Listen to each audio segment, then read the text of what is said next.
Okay, we left off on page Zion. Page Zion. Second, first column, second paragraph. Omer Rabbi Lozer, Kol Odom, Sheish Bo Gasa Ruach, a person who has haughtiness, who's arrogant, in Afro Ninar, his dust will not awaken. He's not going to be resurrected. Shenemar, Hokitzu Viranu Shochne Ofer. Awaken and sing out those who dwell in the earth, in the dust. Shochne Ofer, Lo Nemar. Doesn't say Shochne, those who are lying in the dust. El Shochne, those who dwell. Right? Shochin means you're lying. Shochen is what? You're dwelling. The dust dwellers. El Shochne Ofer. Mishos Atzmo Shochen Ofer. A person who allows himself to be the neighbor of the dust when you're alive. Understand? Meaning? That's humility. There's an expression in the Mishnah Pirkei, Hav misafik b'afar ragleim. Right? You should roll in the dust at their feet of Talmud and Midrash. What does that mean? If you're humble before them, then you then you can receive their words. If you feel, I know, they know, I also know. You're not going to be receptive to their teachings, to the teachings of Torah. It says in Pirkei Avos, Havi misafik. Misafik b'afar ragleim. What's the word misafik? You should roll. Right? It says when Yaakov fought through danger, what it says Vayovekimo. They wrestled with one another. Why is wrestling called Vayovek? So Rashi cites two interpretations. Avrami, what do you say? What is it? The two. Right? Okay. So one is in Hebrew, one means Avik means like to tie, like when you tie something together, because people wrestle, they're like tied to one another. That's how they grab one another and then they throw each other to the ground. They're intertwined. The other comes from the word ovok.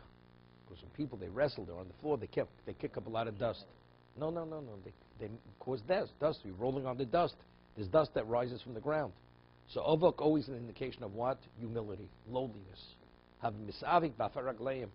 If you want to be receptive and be able to learn and call the teachings of Talmidei Chachomim, you have to humble yourself before them. Because if you feel, I know as much as they do, let's hear what they have to say, you're not going to be receptive to what they have to say. You may hear what they have to say, but you're not going to be receptive to what they have to say. Adkan. Adkan. Okay. So it's a shochen, misha ose atzmo shochen lofer. You're a shochen, you're a neighbor. The person says, who's your neighbor? He's nobody, nothing. You shochen zofer. He's a nothing. That's what we're talking about. That's the arrogant person.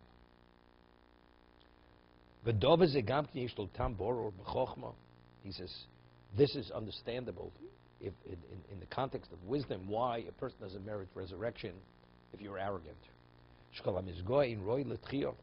A person who's arrogant and has this level of pride, he's not worthy of resurrection. He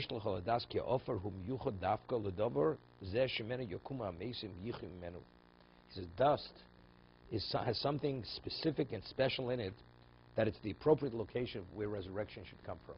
Why? When we say dust means the ground, the earth. The earth. What does earth connote? Growth. Something germinates and grows from there. Right? That's what earth is. At the beginning of creation, where did everything come from? Everything came from the ground. Even the animals, Mor says in Shabbos. The animals came out of the ground. That's how they came. By man, it says he formed man. By the animals, it says he formed. They didn't form them. Right? They just came out. So everything came from the ground. I mean, the human being also comes from the ground, but everything emanates from the ground. I mean, but earth in its own right has nothing. Alpha can mean one or two things. It can mean dust, or it can mean ground. It can mean earth. Right? Because you also said many times in the past that there is also power. Rabbi and Bachia. No, that's earthiness. They believe that there's no basis for spirituality. Everything is bound to the earthiness of existence. Therefore, there's no God. Even the deities, the function of the deity is what? Is the physicality of the world. That's paro. Umedrash hakolo yemina ofer. Rav Nachman afilu galgal chama nivra mina oretz. See this? Rav Nachman says that even the sun was created from the ground, from the earth. Shenema omer lecheres v'lo yizrach. You say to the pottery, to the earth, to the clay, it doesn't shine. But HaKadosh Baruch Hu says to the sun, it's a piece of earth, but yet it radiates, shines. Pirush kshem she'acheres min ha'ofer kach galgal chama min ha'ofer. Ki ha'oretz mishutefes chol ha'olam mitzat she'oretz hi be'emtza ve'emtza hi rishus el hakol u'mishutef l'hakol. Leave this for tomorrow. Takes a while to understand what that means. Okay?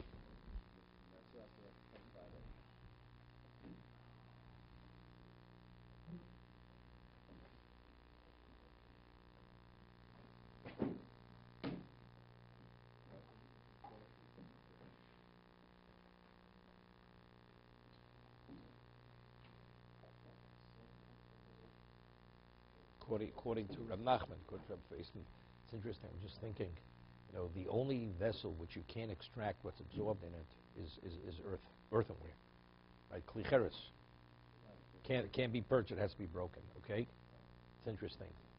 But yet, person decomposes in the ground. He's resurrected from the ground. He's extracted from the ground. No, the person's a klicher. The answer is, but who's extracted from the ground?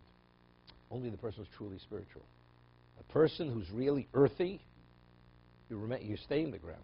Because the ground remains ground. That guy doesn't come out of the ground. It's the person who lived his life of spirituality. So he has worthiness. That's where you're able to extract it. You understand? Anything in the physical sense remains, once it locks into the earth, you can't pull it out of the earth. Right? So who merits resurrection? It's not the physical person. It's the person who has relevance to spirituality. And what is gaiva? You pride yourself in your physicality. Right? That's what gaiva is. It emanates. Wealth. Whatever you have. But what is that? A guy has nothing. A guy is destitute, limited intelligence. Well, maybe that's why he's a Malgai, because he has limited intelligence. But a person who's, what's his name? The Gemara says in Nida, there are a number of people HaKadosh Baruch Hu cannot tolerate them. Only Balgaiva. A poor man's a Balgaiva. Hashem says, what are you being arrogant about? This guy's really off the charts. There's no basis. You're what? Only Balgaiva. The man's a poor man. He's a poor man. He has nothing. The guy's destitute. And you're being what? No, because there's a test. He failed the test. At least it was a test.